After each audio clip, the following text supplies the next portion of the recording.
Tudo em forma, sempre rijinho. E a tua Sempre. cena? Como é que isso anda? Olha, está tudo bem. E cá estamos, olha, mais uma semana. Passou-se a correr entre clausura domiciliária e o ferro solar. Passou-se bastante. Fizemos muita coisa aqui deste lado. E por aí. Pá, por aqui também. Semelhante ao nível de clausura, pelos tempos, nos tempos que correm, temos que fazer a nossa parte para ver se as coisas melhoram muito dentro em breve. Eu no outro dia fiquei um bocadinho surpreendido, porque Então, o pico da pandemia aqui em Portugal passou de finais de março para meio de abril e agora já apontam como maio. pois, Portanto, se a malta não começar a ter aqui algum controle mais sério. Bom, e se isto descrever uma curva gaussiana, portanto, o primeiro caso foi em março, se o pois, pico for em maio, só depois de agosto é que a coisa vai voltar ao sítio. exatamente. Pá, não há muita brincadeira. Pá, Pois mas olha, alucina. sim, cá estive no meu trabalho Sim, domiciliário e tive aí, conta lá. tinha aí alguns trabalhos, alguns projetos meus meio parados, que felizmente no último podcast falámos disso, Uhum, da dificuldade que estava a ter na recepção de encomendas e pois. finalmente já chegou aqui, Já chegou a tal que estavas à espera, não é? exatamente, já chegou aqui a encomenda que ia desbloquear isto. Só Ainda que, bem. pá, muito resumidamente, isto deu para aqui pano para mangas. Pois, Entretanto, fiquei surpreendido com o número de pedidos que tive. Isto é um kitzinho rádio para fazer recepção de laterais e por aí fora, tal história do rádio da Silabs. queres explicar isso melhor? O que é que realmente o chip faz e porque é que serve a Sim, placa? pá, o chipzinho é um IC rádio da Silabs. Segundo sei, já não é fabricado, portanto o que existe é stock. Portanto, e principalmente alguns suppliers chineses aqui ainda têm o IC. E houve uns carolas, uns brasileiros, que começaram a abrir uns rádios, acho que era da Texan, que eles Ok. fazem recepção de bandas comerciais normal Sim, e são conhecidos porque também fazem recepção de SSB, de laterais. da lateral. E Ok. quando eles abriram aquilo, surpresa das surpresas, o IC que lá estava era um SI 4735. Isto é só para, Sim, se alguém quiser ir procurar. E pois. se procurarem, ao abrir o datasheet, vão ver que metade do que eu vou dizer aqui não está lá escrito. Entre elas que Então é tão habitual. sim, que o IC tem um DSP interno, que é Pois, possível flashar esse DSP, é possível carregá-lo com patches para fazer descodificação de SSB, de laterais. pois, pois. E nesses tais rádios da Texano, que eles descobriram, pronto, ao ver esse IC, ficaram surpreendidos com o facto de não corresponder, portanto, a funcionalidade que o rádio tinha àquilo que estava no datasheet. Pois, E como daí a fazer sniffing do barramento I2C foi um passo, sim. daí a descobrir que grande parte dos comandos e das tramas que é por ali não fazia qualquer sentido, e então lembraram-se de capturar aquilo, carregaram para um Arduino, julgo eu, a plataforma Sim, que tinham lá, sim, sim, sim. carregaram para ali e tentaram eles começar a reproduzir o mesmo funcionamento. Pois, Epá, e agora aquilo está num estado já bastante avançado e estão a ter muito bons resultados. Eu, entretanto, apareci ali mais ou menos a meio da coisa. Epá, eles já tinham feito esta sim. primeira parte de Pois, flashar o DSP e por aí fora. pois, pois. Só que vi que eles andavam todos com breadboards e por aí fora. Epá, eu Chegaste à achei, frente. sim, eu achei que faria ali todo o sentido eles terem uma plataforma que unificasse todo o trabalho que eles andavam a fazer. E daí comecei a desenhar então a board. Entrei lá no tal grupo a propor-lhes que algum tipo de colaboração. A malta ficou muito entusiasmada com aquilo. Desde o primeiro dia tenho malta a dizer que sim, que se eu fizesse, que eles queriam comprar e que também queriam, e para meter o nome deles na lista, sempre muita força nisso. E pronto, e este é o ponto em que estou, só que inicialmente programei isto para fazer 20 kits, 20 unidades que depois iria entregar. Sim.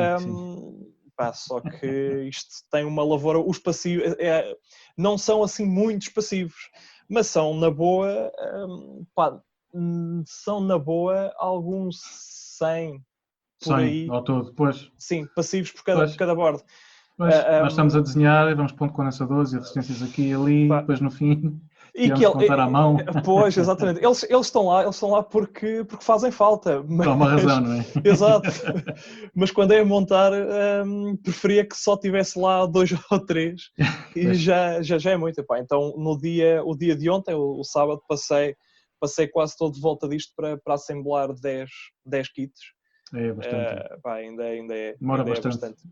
Pronto, e momentos antes desta nossa conversa estávamos aqui a discutir a questão de passar isto para o nível seguinte, porque mesmo que eu termine estes 20 kits, vai haver pessoas que vão ficar sem ele e que estão bastante interessadas em ter, e então vou ver se avanço para a assemblagem externa, ver o que é necessário, pelo menos pelo menos os passivos, que já dá um trabalho imenso. Os rádios tenho que esquecer essa ideia, portanto tem que haver sempre alguma labuta manual aqui da minha parte, mas também não vale a pena. No que toca a botões, o OLED também é relativamente simples, o rádio também não é por aí. Aqui mesmo a parte chata, e que vi que passa-se imenso tempo na colocação de passivos, isto não dá. Sim. E então, se porque temos... tens tirado a fita ou tens tirado a caixinha. Exato. Depois vai com a pinça, vai devagarinho, e depois tens que soldar de um lado, soldar do outro. Depois multiplicas isso por todos e pelas placas todas. E sim, eu no meu caso, já não, eu antes fazia assim, como estás a dizer, soldava de um lado, soldava do outro. Sim. Mas já há algum tempo que deixei de fazer isso. Preencho todos os pads com isto neste tipo de montagens manuais. Pões um pinguinho de um lado primeiro. Sim, meto um de um lado, outro do outro.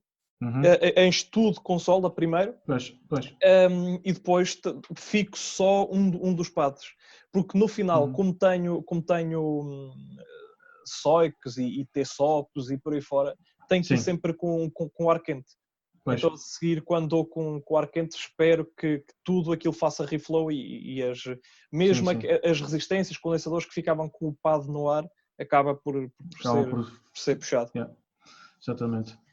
E é isto, exatamente. Olha, é o trabalho que... E tens uma grande obra, porque já sabemos esse mercado, e no Brasil há muitas pessoas a quererem esse tipo de coisas, portanto vais ter aí muita gente a pedir, como já tens.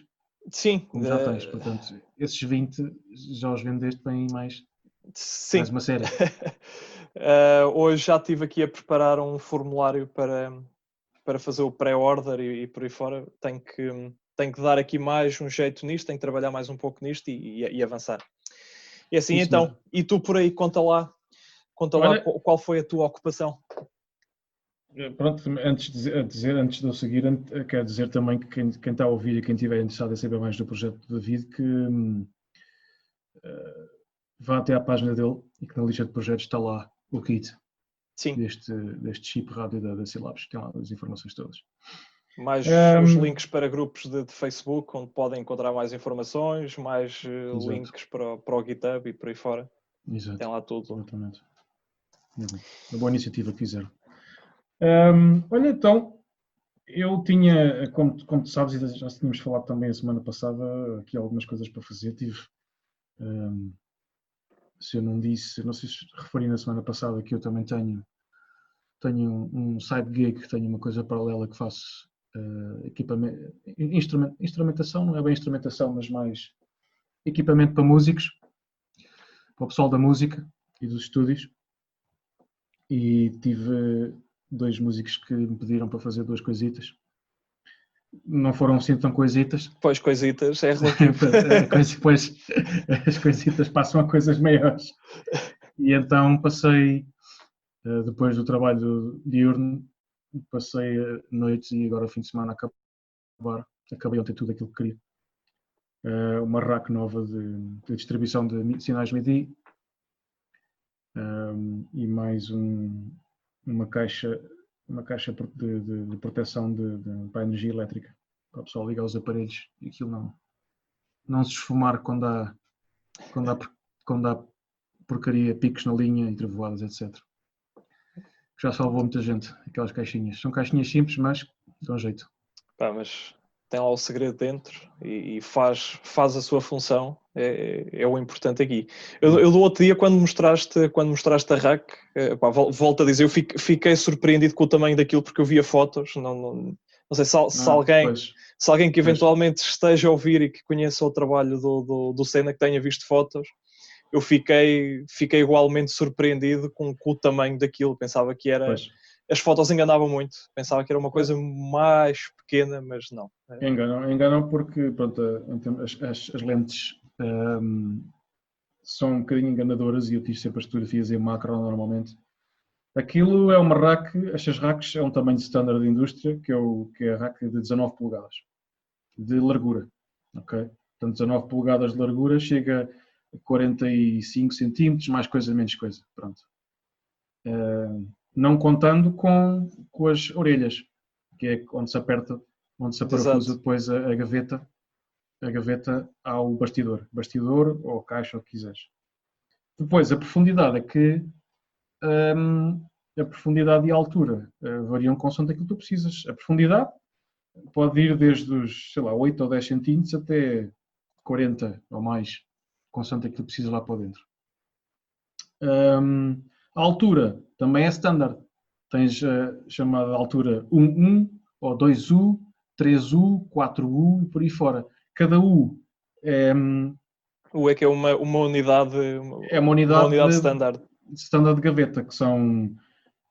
Já não sei se são 4 centímetros ou 5 centímetros também. Acho que é mais coisa, menos coisa. Pronto. E este material que eu faço tem sido tudo em unidades de 1. Uma gaveta simples. Portanto, tudo feito à mão, assim como tu. Eu pretendo sempre fazer tudo à mão. As placas, tu viste como é que eu monto as placas também. Fui um bocadinho mais à frente, tenho o stencil. Pois. Para a placa virgem, ponho o stencil com a pasta de soldar. E também passo um dia como tu, né? Apesar de usar a pasta de soldar, o stencil, tenho que pôr os componentes à mão e depois tenho um forno pequeno, para fazer as PCBs, onde ponho 2 de cada vez, é cerca de 10 minutos entre o aquecer e o arrefecer. 10 minutos para cada 2 PCBs, isso também o soldar poupa muito. Sim. Poupa bastante tempo e fica tudo homogéneo e tudo bem soldadinho.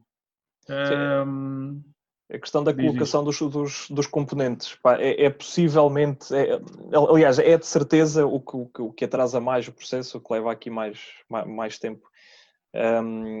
As fitas, as tapes são tiradas dos reels e os reels são feitos para ir a máquinas de pick and place. Portanto, se não tiveres uma bomba de vácuo e prenderes as fitas numa mesa, por exemplo, e abrires aquilo por cima e tirares componente a componente por cima, que é aquilo que eu não faço. Eu abro um pouco a fita para uma espécie de um recipiente, uma tampinha, vá, e depois vou lá com a pinça. Só que desses todos, e como o Murphy é um tipo muito porreiro, 70% ficam virados para baixo. Depois ficam virados ao contrário, depois temos que estar a virá-los do avesso e depois demora tempo. Depois dá muito mais trabalho. Pois, pá, e pronto, e é essa parte da colocação dos componentes é que realmente o que ocupa mais, é a parte mais morosa a fazer as placas, porque passar a pasta em forno, isso até é uma coisa rápida, desde que seja tudo já. Por isso é que eu faço normalmente sempre também uma série de no mínimo 10 de cada vez, que é para ficar algum tempo com placas. E pronto, essa placa vai para a rack. Difere da caixa pequenina, porque a caixa pequenina tem a placa tem um sítio para as fichas DIN e quando entra na caixa pequenina, a caixa já está toda furada, é só pôr a tampa, não tem de dizer mais nada. Aqui na rack não ponho as fichas DIN na PCB, mas ponho as fichas DIN num painel. São fichas de painel, portanto, furo a caixa toda para levar as fichas de DIN. São 8 mais 8 saídas e uma entrada. Para levar a ficha, uma IEC, para a energia, dos 110 a 240. Um fusível e a parte da frente o interruptor de energia e um LED que indica que está a funcionar e que está no meio-dia circular. Pronto, parece simples, mas ainda tem o seu... Depois tem que ligar os fios todos, mais a fonte de alimentação que leva dentro, também é fácil, porque não quero fonte comutada, porque aquilo é um sistema que pode ir para o estúdio e eu não quero mais uma coisa a inserir ruído na rede elétrica do estúdio, por isso ponho uma fonte linear e ponho as filtragens. Pronto, entre isto tudo sou capaz de furar. Se eu estiver mesmo a fazer sem parar, é provavelmente um dia inteiro só para uma caixa. Pois. Entre furar, limpar tudo, preparar. Sim, eu estava a ouvir a questão de ligar as fichas, ligar os fios todos. Isso é daquelas coisas que engana muito. Parece que é só pegar no fio, soldar e já está, mas não. É pegar no fio, medir o fio assim mais ou menos a olho, depois é desnudar uma ponta, estanhar essa ponta, cortá-lo, desnudar a outra, estás a ver? Sim. Estanhar essa ponta e então depois soldar no sítio, que é para tudo... e falta a manga retrátil. Esse é o meu retrátil que eu ponho sempre em todas as fichas. Portanto, isto tudo... Não, dá imenso trabalho.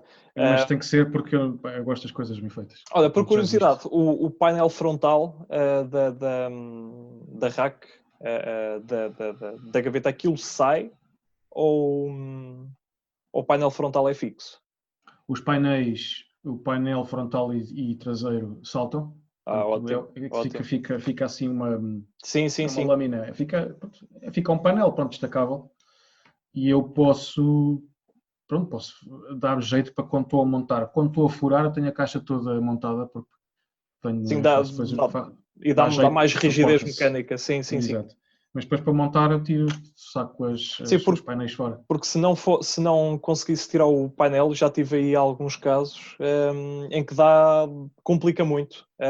Se não conseguires, porque a PCB vai apertar no fundo da caixa. Ou seja, se imaginares mesmo tipo caixa com fichas laterais e uma tampa por cima, a PCB vai parafusar no fundo da caixa e as ligações dos fios são feitas por baixo. Então a tua margem de manobra entre ter a ficha colocada na caixa à medida, e há fichas, como o caso das GX12 e por aí fora, não são fichas colocadas de dentro para fora da caixa, mas sim de fora para dentro. Ou seja, tem um batente exterior e não um batente interior. Pois. E isso, em termos de montagem, complica bastante. Pois, eu realmente todas as fichas eu monto por fora. E a parafuso por fora. Estava aqui a pensar se havia alguma coisa que era por dentro, mas não. Até o painel frontal, tanto o interruptor como o LED, o socket do LED, entram pelo exterior. Pois. Dá um bocado rígido, dá uma rigidez. Sim. É melhor. Isto é um sistema todo manual, não é? Eu sou eu que faço tudo. Portanto, isto sai daqui rijo. Tanto que já andam muitas racks a circular. E eu sei que tem funcionado bem. Esta agora vai para a Alemanha para um duo DJ. Para um duo DJ que está sempre na estrada. Todo DJ já não sempre a circular. Portanto, não, é giro. Okay. É giro as nossas coisas andarem nas mãos dos outros e a funcionar e a serem usadas. É giro. É satisfação. Dá para ter dupla satisfação. É satisfação enquanto se está a fazer, aliás, enquanto se está a fazer mais ou menos, mas pelo menos a satisfação de quando funciona, de saber que é algo teu e que funciona, e depois saber que é algo que anda a rolar e que anda nas mãos de outros. Ok. Olha, e vamos aqui falar de umas coisinhas, assim mais brevemente. Arranca tudo. Vamos aqui dar uma vista de olhos do que é que há de novo E temos aqui a microchip com FPGAs agora. Quer dizer, agora, a microchip, apesar de ter comprado tudo, sim, a microchip agora tem tudo. Tem os 8 bits, os 16 bits, os 32 bits MIPS, tem os ARM da Atmel, que entretanto comprou, exatamente. e tinha a Microsemi, que era de FPGAs. E pelos vistos, agora então tem aqui um kit, mas vou-te deixar falar melhor sobre isso. Bom, acho que tu estarás não mais... Não é tanto... Sim, não é tanto sim, apesar de estar a fazer trabalhos com FPGA, este não era bem do FPGA e daquilo que eles têm agora para que eu queria falar. O que eu mais quero é talvez o facto de eu lembrar-me como a microchip começou nos anos, não sei se foi no final dos anos 80 ou início dos anos 90, eles compraram o IP dos PICs à GE, à General Electric, e o PIC depois arrancou por aí. Eles é que deram, a GE não quis aquilo, e aquela empresa pequenina comprou, e pronto, e veio daí, os microcontroladores dos PICs, então depois deram um grande salto.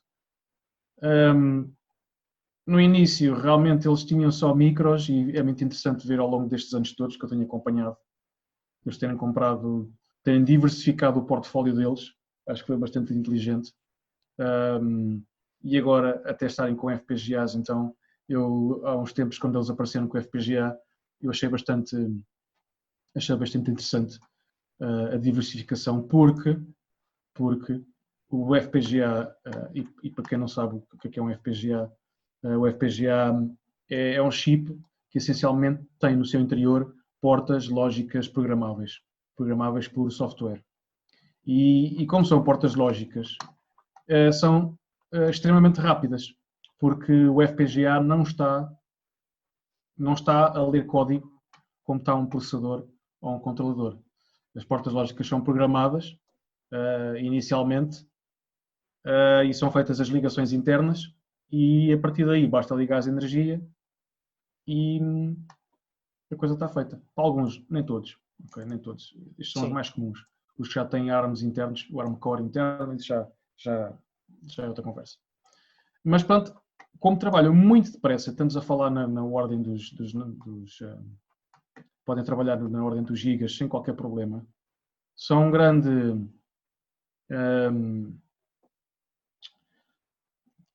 podem fazer certo tipos de trabalhos que, por exemplo, tu com microprocessadores, controladores nem pensar, microprocessadores e até DSPs não fazes. Ok.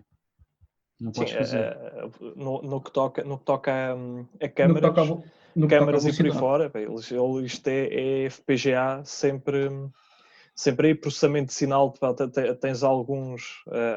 Tens alguns, muitos casos em que só consegues por FPGA, e agora com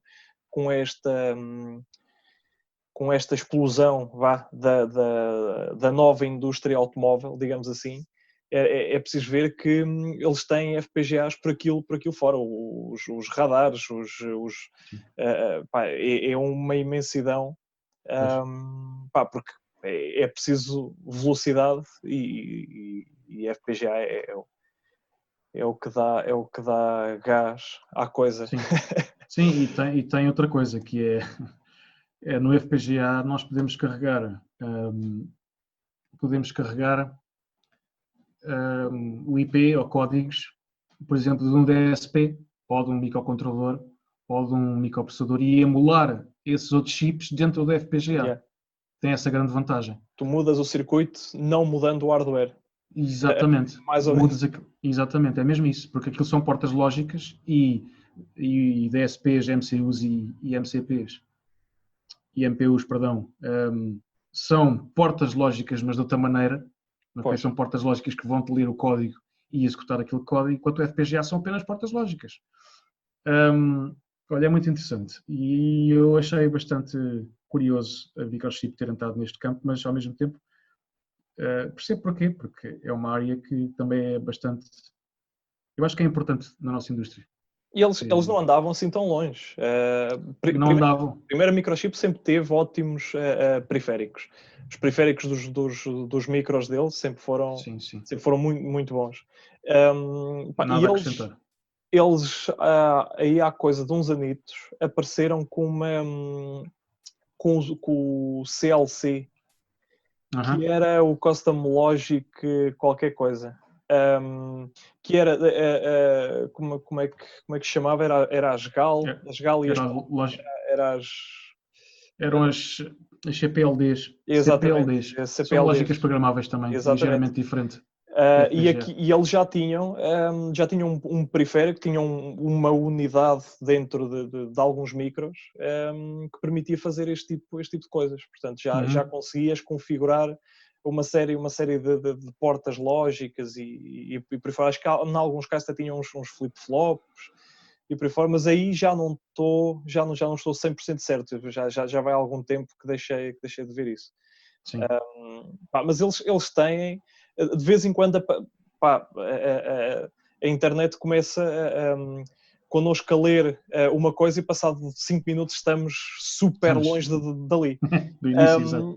E agora ainda não há muito tempo eu estive a ver um Carola que eu não me lembro do nome dele, mas ele aparece muitas vezes na página do EKD. E ele estava a conseguir fazer TDR até TDR, Time Domain Reflectometry. Ele estava a conseguir fazer aquilo a vários gigahertz. Eu depois, por curiosidade, estive a ler um pouco a ver o que é que ele estava a usar, e lá pelo meio aparece um outro tipo comentar que a microchip já há uns anos tinha nos micros deles um periférico que permitia fazer aquilo ou seja, fazer a medição de tempo que ele queria. Que também já não me recordo, isto tinha que procurar, tinha que googlar aí um pouco, mas sim, isto para dizer que a microchip de vez em quando aparece com uns periféricos muito, muito tarde. Muito interessantes. Muito interessantes mesmo. Eu não me lembro do tempo que só havia um temporizador. E já lá vai. Era o 16C54 ainda o pico. Pois, olha, e era isto realmente que eu queria dizer da microchip e eles não vão parar. Tem muito mais coisas e eu espero, tem em termos de sensorização e de ligações sem fios também tem muita coisa.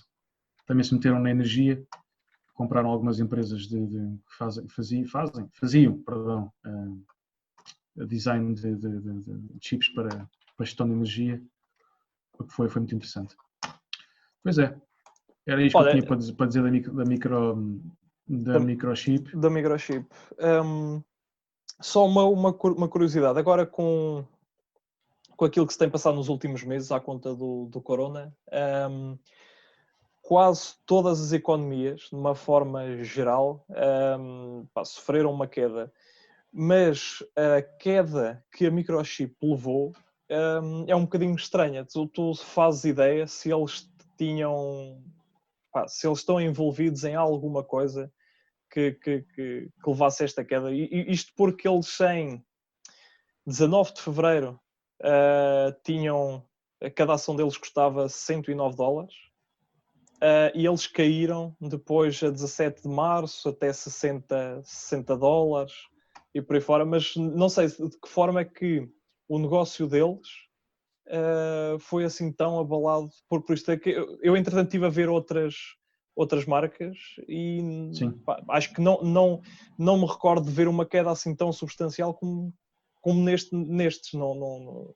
Ou isso ou pode ter sido mais um daqueles negócios, porque quando houve aquela tentativa de compra da Microsemi, que depois falhou e depois comprou, aquilo caiu, também houve ali umas variações muito grandes.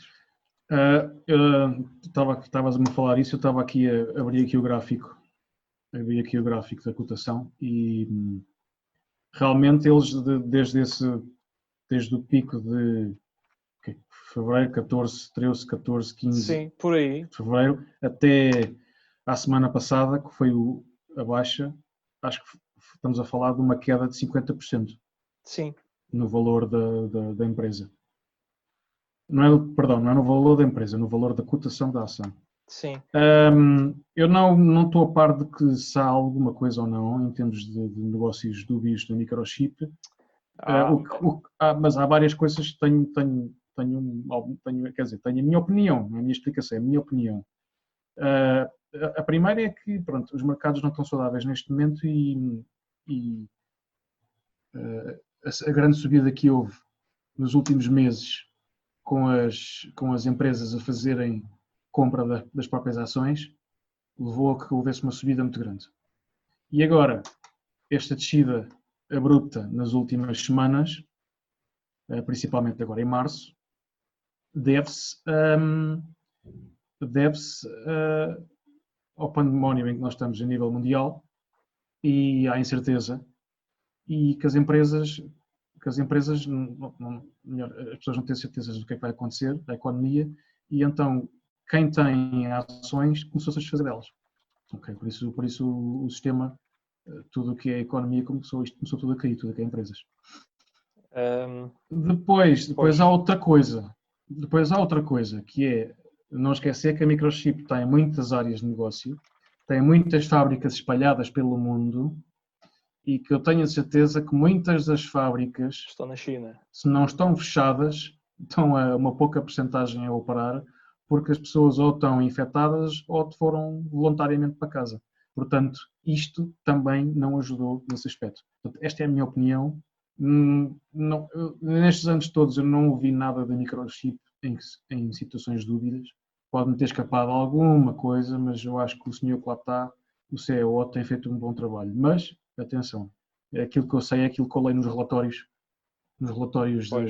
dos trimestres e pronto, há coisas que não se sabem. Eu, por curiosidade, estava só mesmo aqui a ver, fui ver também o caso da ST e aconteceu muito semelhante. Eles saíram de $31 por ação e vieram cair até 15, portanto sim, houve ali uma desvalorização por ação de 50%. Pois. Neste período, só que entretanto, de dia 18 de março em diante, eles têm vindo a recuperar, muito semelhante com a microchip. E agora, só por curiosidade, estava a ver o gráfico do coronavírus, do número de casos na China, e no momento em que existe a maior queda, portanto, estamos aqui a falar 19, 20 de fevereiro, foi quando houve o pico de casos na China. Pois. Portanto, isto, entretanto, chegando a este ponto, de certeza que muita gente começou a ver, ok, isto lá está complicado, a empresa, todas elas têm dependências lá, isto vai começar a ficar cada vez pior. E devem ter vendido tudo e, entretanto, estão a recuperar porque finalmente o número de casos lá está a diminuir brutalmente. Eles já passaram de 58 mil a 17 de fevereiro, 58 mil, vão agora com 3 mil qualquer coisa. Nós temos de ver que estas empresas, apesar de ser a ST é francesa, a microchip é americana, quer dizer, as fábricas delas estão na Ásia, não é? Sim, está tudo lá. Pelas razões todas, não digo todas na China, mas na Ásia, e pelas razões que nós já conhecemos, e também pelas razões pelas quais nós também fazemos algumas das nossas compras lá e fabrico lá. Por isso também não há que estranhar essa situação. Está bem. Sim, e à conta de tudo isto, e agora podemos ligar aqui com outro tema que tínhamos aqui delineado, com tudo isto, levou ao atraso e ao fecho de muitas fábricas lá, e então há aqui algumas notícias que sugerem já que MLCCs, resistências e por aí fora, que estão em alguns casos estão em rupturas de estoque, o que não é assim tão surpreendente, levar a ruptura de estoque de alguns componentes. Eu já tive casos em que Ali no caso da empresa, de se querer criar, de se querer comprar, e não era muito, era um reel ou dois de condensadores de um dado valor, só como aquele condensador e naquele tamanho e por aí fora entrava num iPhone, num Samsung qualquer, assim que entra, que entra a produção desses gadgets, escoam o mercado todo, não há, desaparece por completo. E, portanto, isto não é assim algo tão inédito, digamos assim. Pois, e apesar de haver muitos fabricantes de passivos a fazer os mesmos componentes, ou melhor, com a mesma característica, curiosamente, quando algum tem falta de componentes e dá um lead time de 4 meses ou mais, os outros também, curiosamente, também estão a fazer o mesmo. Agora, pronto, agora estamos neste pico de problemático, mas eu lembro-me que há coisa de um ano aqui não havia problemas em encontrar condensadores. Há sempre um lead time, há sempre um atraso de 2, 3 meses, mas isso é uma coisa natural. Se quiseres muita quantidade, claro. Mas há poucos anos atrás eu lembro-me ainda me lembro, eu estava no instituto e quando era para fazer, eu precisava de um set de condensadores e eu não usava tanto já de propósito, mas tínhamos lá umas placas velhas que era para repetir uma produção e precisava os tantos e dava-me um ano. Dava-me um ano de lead time, 50 semanas. E eu, amigos, não pode ser. Eu tenho que fazer a placa no próximo mês, não é? Daqui a 50 Portanto, isso semanas. fez-me ter, não é? Fez-me ter que não redesenhei porque era uma caixa A, aquilo era 1206 ou 1210, acho eu, mas eu substituí por um MLCC e por um cerâmico e resolvi a coisa. É mais ou menos, mas pronto. Mas agora vamos voltar, se calhar, à mesma coisa. Pois é possível. As fábricas não estão a funcionar e depois há quem precise de componentes vai lá comprar tudo o que há no estoque. Sim. Como essas grandes fábricas de tecnologia que precisam mesmo de componentes, porque senão param. Se bem que agora também está toda a gente parada. Não é? Tudo o que é grande fabrico está tudo parado. Sim, mas entretanto isto não vai durar para sempre. E a seguir, quando isto começar a melhorar, as fábricas não vão ter produção imediata, é só estalar os dedos. Então quem tiver stock vai ter um arranque muito mais cedo do que os outros. Pois é. Se bem que há coisas que não estão paradas nessas empresas. Até aposto que a parte de armazém ou de escritório pode estar a funcionar, nem que seja para mandar até enquanto há stock. Pois, mas é isso. Ou seja, os fabricantes agora vão escoar o stock todo porque vais ter armazenistas. Quando isto tudo passar, esses armazenistas vão estar cheios de material. E assim que isto houver o mínimo sinal de relaxamento, eles vão começar a produzir em força, porque entretanto eles têm neste período isto não dá para fazer muito mais.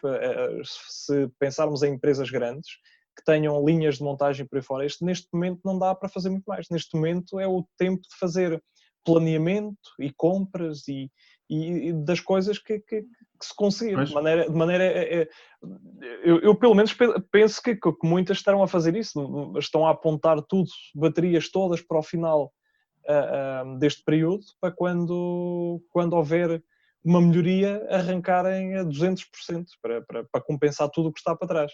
Certamente. E não haver rupturas de stock e por aí fora, eles devem estar a reunir isso, o material todo para avançar. Como é que estás? Vocês precisaram de componentes agora na empresa que não conseguiram comprar ou safaram-se? Não temos nenhuma grande produção agora, e o que temos, julgo que o estoque interno satisfaz. Ok. Aqui, esta semana, eu tenho que estar atento aos meus colegas, portanto, eu trabalho diurno, lá na empresa, tenho que estar atento aos meus colegas do procurement, que é o pessoal que faz que faz as compras de componentes, que faz encomendas de PCB, então trata tudo o que é do hardware físico, do fabrico e compra do hardware físico. E eles já estavam a dizer que, apesar de nós no desenvolvimento estarmos dentro do tempo e alguns até à frente, por causa da falta de componentes que já há no mercado, já não há em catálogo e das fábricas estarem fechadas, a produção das PCBs, que nunca são muitas, estamos a falar sempre de 5 ou 10 PCBs de cada vez, mas cada PCB é multicamada, alta densidade, portanto, estamos a falar de PCBs que podem ficar para aí entre os 3 a 5 capas de libras cada uma. Pois, é bastante. É muito papel. As que levam os FPGAs já vão lá para os 10 capas cada uma. E não há materiais. Já estava lá o colega a dizer esta semana que os nossos timings, os nossos milestones já estavam em risco porque não conseguíamos fazer, ou EME, a empresa que nos faz o contrato da PCB e da montagem, já não conseguia acabar o trabalho a tempo, por falta de componentes, e que poria em perigo o lançamento dos satélites. Mas, ao mesmo tempo, os lançadores também já mandaram a comunicação que os lançamentos estão parados até nova data. Portanto, estamos ali no limbo agora. Acho que quando isto recuperar tudo, vai tudo ao mesmo tempo. Pois, tudo aquilo que estava preso por projeto, agora esta é a altura para adiantar com essa parte, adiantar com a produção possível e depois, quando houver luz verde, aquilo é tipo carruagem, vai um foguetão muito bom à frente com outros pequeninos atrás e aquilo puxa tudo ao mesmo tempo. É mais ou menos isso. Pois é, está bem. Ora, então, e mais coisas? Olha, queria aqui uma coisa que apareceu, já que estamos a falar de componentes novos, tinha aqui uma coisa para falarmos, mas vamos deixar isto se calhar para a semana passada e vamos aqui para os componentes novos que apareceram. Que nós somos aficionados do rádio, das radiofrequências, por diversas fórmulas. E acho que, pelo menos quem nos acompanha sabe o que é o LoRaWAN, os sistemas de comunicação por LoRaWAN. Se não sabem, o LoRaWAN foi não se pode dizer bem um protocolo, que é um protocolo, que é mais uma forma de comunicação, uma modulação. Sim, o LoRa é um tipo de modulação. Sim, é um tipo de modulação. O LoRaWAN é a estrutura em si. É o protocolo. Desenvolvido por uma empresa, não sei se era francesa, depois foi comprada por uma americana, aqui há uns anos atrás, no início dos anos agora, sim, 2010, 2012, e que deu um grande salto, especialmente por causa de um grupo, começou por um grupo informal na Holanda, que são os The Things Network, ou a rede das coisas, que começaram a usar os chips desta empresa, da Semtech, que são os chips que fazem a modulação LoRa automaticamente, emissão e recepção. E com eles, ao usarem este tipo de modulação nos projetos deles, estamos a falar de 2015, salvo erro, 2016. Sim, à volta.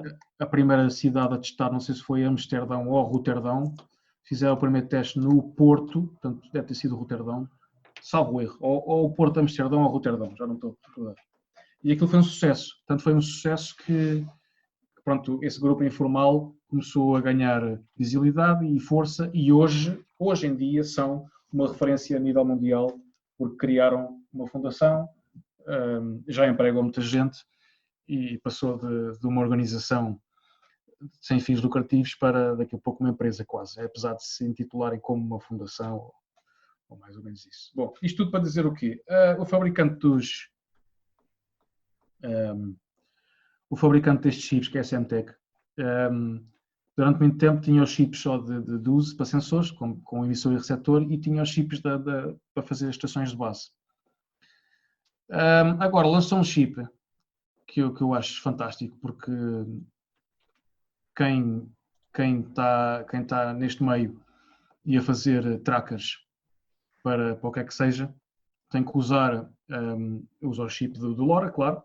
Poderá ou não usar também um GPS e algumas das coisas, dos serviços que também pode precisar no sistema, poderão contar com Wi-Fi. Ou seja, a Semtech lançou um chip em que tem LoRa, Wi-Fi e GPS ou GLONASS no mesmo chip. Ora, isto é fantástico. Tudo no mesmo SoC. Tudo no mesmo. Eu acho que isto é fantástico porque estamos a poupar só precisamos de pôr as antenas, não é? Exteriores. Estamos a poupar espaço na PCB, a poupar energia, a poupar tempo de desenvolvimento. Acho que isto é fantástico. O que é que tu dizes, David? Sim, olha, eu, para ser muito sincero, não estava muito dentro dos novos lançamentos da Semtech. O último lançamento que vi relacionado com o LoRa era o do STM32WL, em que eles também tinham, também fizeram micro e rádio, tudo na mesma pastilha, portanto um SoC com tudo isso. Mas eu sinceramente a Semtech deixei de seguir há uma temporada atrás, porque apesar deles terem tido não quero dizer uma muito boa ideia, porque aqui quem teve a boa ideia foi lá os tipos do Things Network.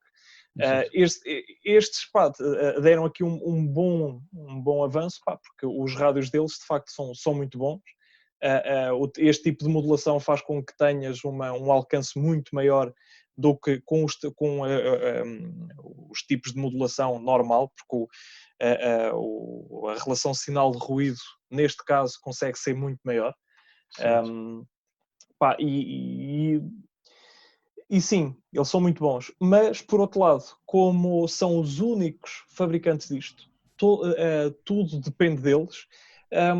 Eu acho que existe a indústria está meio que retraída, ou estava meio que retraída um pouco, porque ir lançar um produto com LoRa, sendo este o único fabricante. Não sei se me estou a fazer entender onde é que quero chegar com isto, mas perfeitamente. Se eles, e do nada tu ficas nas mãos deles porque não tens alternativa. E então acho que a indústria estava a ir um bocado a medo. Entretanto, depois, começaram a aparecer novos suppliers, apesar de os rádios serem Semtech na mesma. Começaram a aparecer novos suppliers e passado 3 anos desde que a EST anunciou a possibilidade de criar um SoC, efetivamente já o tem, é relativamente recente também. Mas sim, voltando aqui, neste caso, a este Semtech, ou LR 1110, de facto, sim, isto para fazer um device super compacto, isto é ouro sobre azul, isto é espetacular. Consegues ter Wi-Fi, LoRa, GPS, tudo no mesmo package, é brutal. Vamos ver quando é que saem os primeiros dev kits com isto, porque a parte de GPS e Wi-Fi é nada mais do que um segundo rádio, com front-end, em que, se não estou em erro, é partilhado entre GPS ou Wi-Fi, portanto, uma coisa ou outra.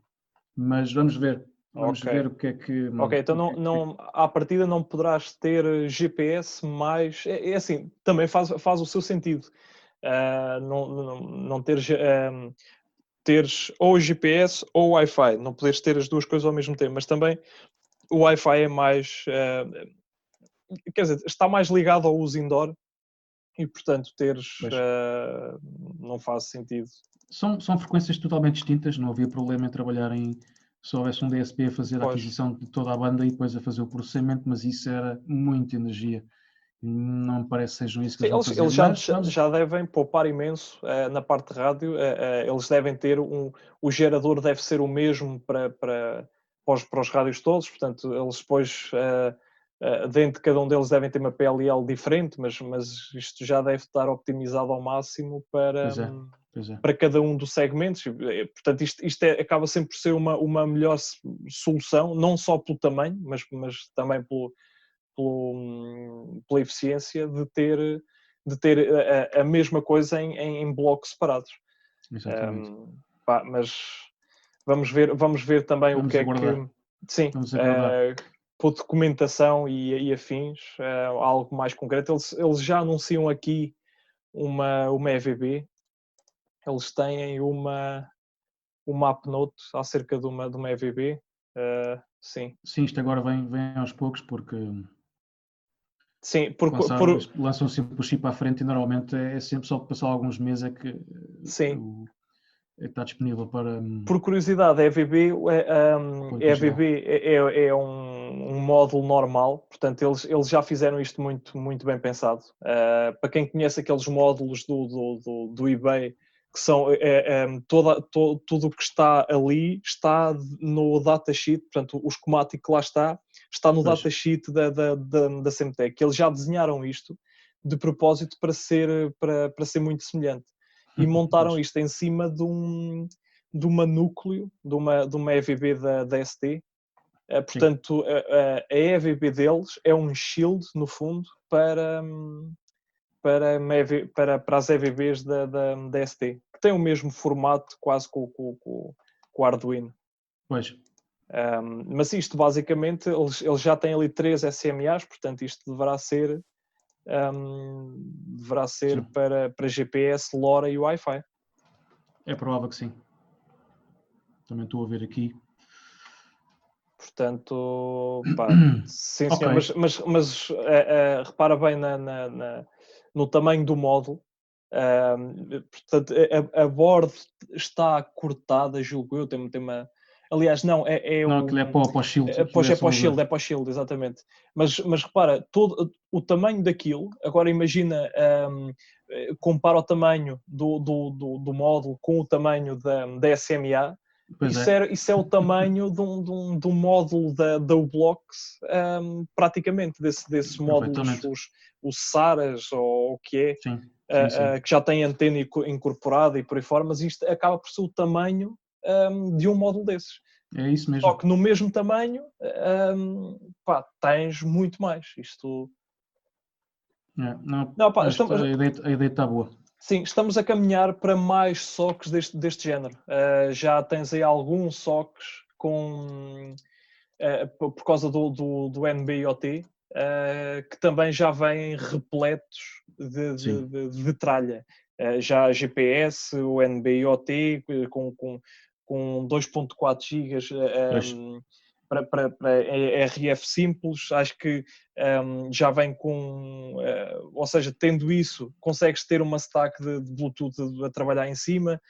Isto estamos cada vez mais a caminhar para isto. A integração é o futuro, porque as coisas sempre ficam simples e por isso os fabricantes também sabem o que é quando fazer. Ainda bem que finalmente a ST já lançou as samples, ou pelo menos provavelmente para o público já. Sim.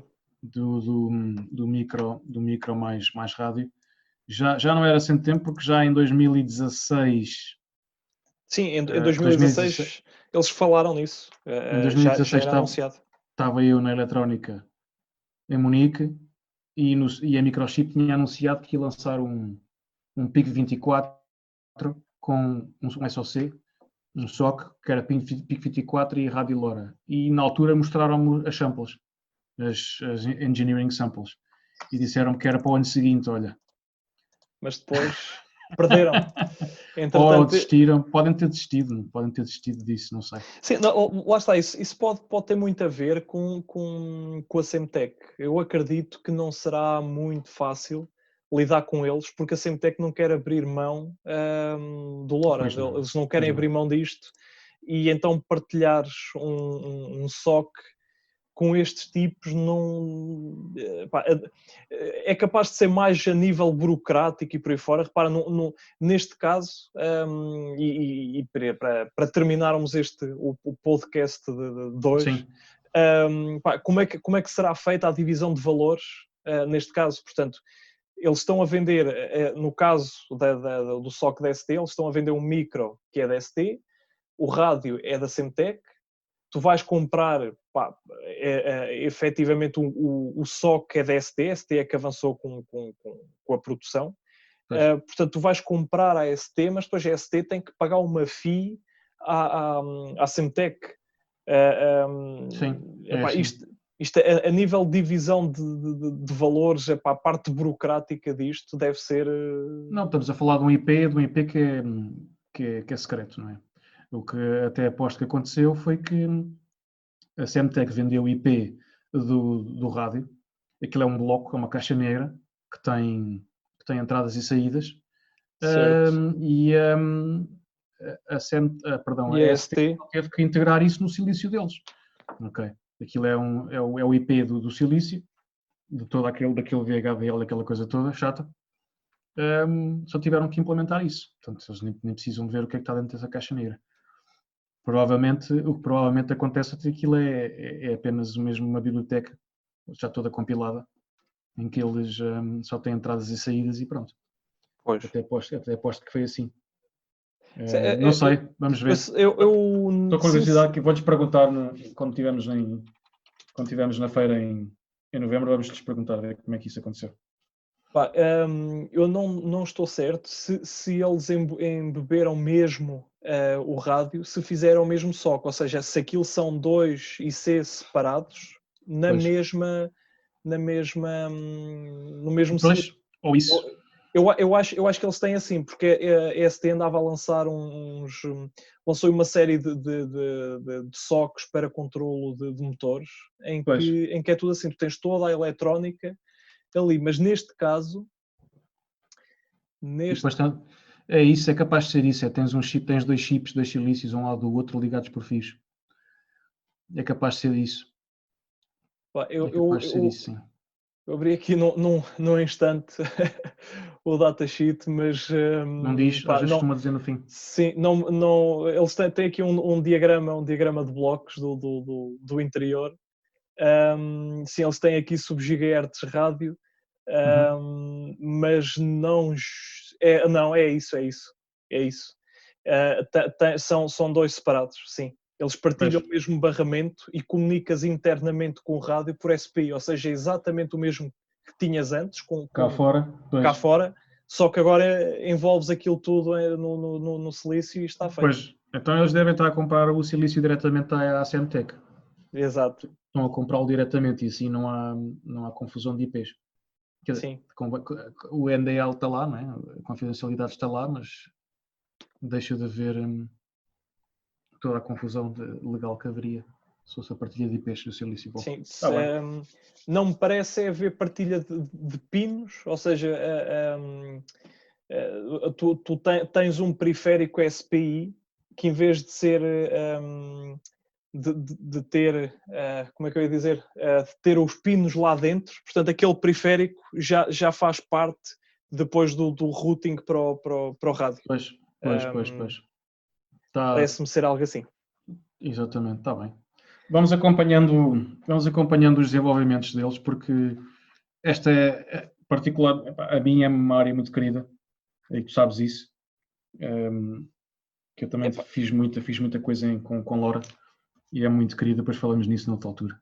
E é muito interessante. Vamos acompanhando. Estávamos a querer fazer uma coisa mais curtinha, pá, já vamos aqui com quase uma hora.